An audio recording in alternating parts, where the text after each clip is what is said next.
When you're creating new content or updating old content, ensuring you have a solid internal linking strategy is important.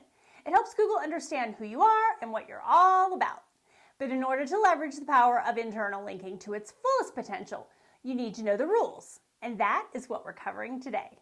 My name's Leslie Peterson, and I help professional bloggers stop chasing shiny new trends and grow their business consistently and with a plan. Now, I check internal links with every single blog post update, every time, because updating your content is really the quickest way to double your search traffic. Oh! So if you want more detail on all the steps I take in this process, then click the link down below where you can download my free blog post update checklist. Okay, rule number 1, authority travels through links. So link from your high-performing posts to your newer posts or your content that needs help. Most bloggers, when they're creating a new post or when they're updating a post, they have no issue linking out to something that already exists on their site. So if I'm creating a post on, let's say, best restaurants in Orange Beach, I'm going to link out to my post on things to do in Orange Beach. No brainer, right? But even more important is for me to go back to the things to do post, which is an older post and a pillar post, and link to the new or newly updated restaurants post. You want to pass authority from a post with authority to show that the new post is important. You're going to want to identify all your pillar posts, or what I call money posts, and then make sure each of them links out to all the supporting content.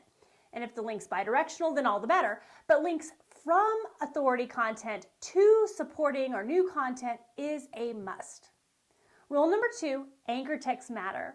Remember in the backlink myths video, we talked about how having too much matchy anchor text could indicate spam? Well, that's not the case with internal links. Google said that with internal links, your anchor text is key and using the key word is valuable. One warning here though, don't use the same anchor text link for 2 different articles. It can be confusing to Google. So if I have a things to do in Myrtle Beach post and a free things to do in Myrtle Beach post, I'm not going to use the anchor text Myrtle Beach to link out to both of them. And another side note, Google doesn't care if you link out to the same post twice in one article, but they do care about the anchor text for that very first link. So make sure that it counts. Now, before I share the last 3 rules, if you're finding this information helpful, please subscribe to this channel where we share new information just for bloggers just like this every week.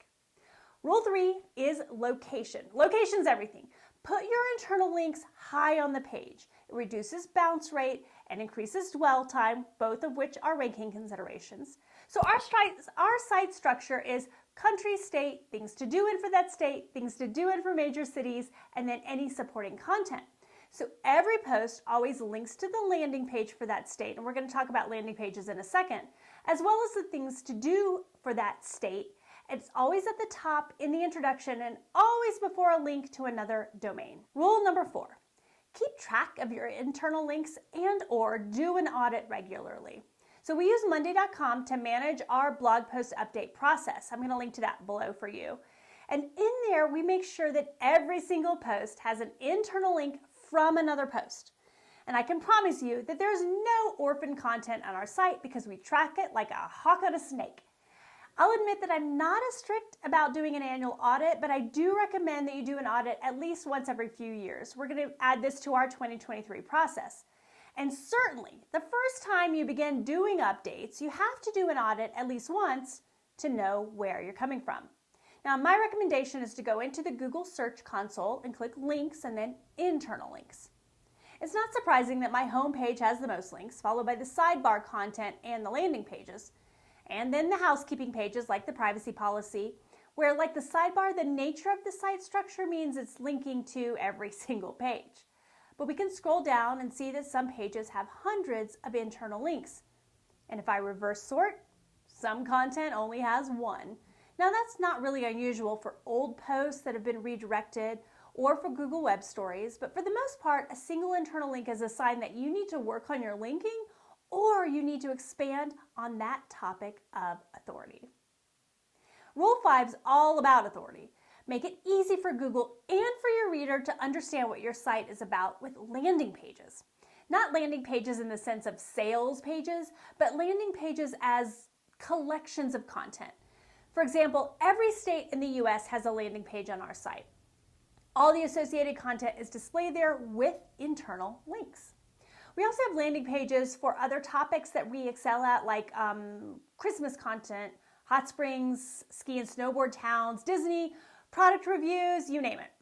If you have a well-structured category or tag page, then it could serve this purpose, but I don't trust the structure. I don't like the chronological default that my theme displays for categories, and it doesn't really serve my reader. So I unindex all my category and tag pages, and I build landing pages that show Google my site's hierarchy and architecture, and they help my reader also in what I think is a more reader-friendly, aesthetically pleasing layout.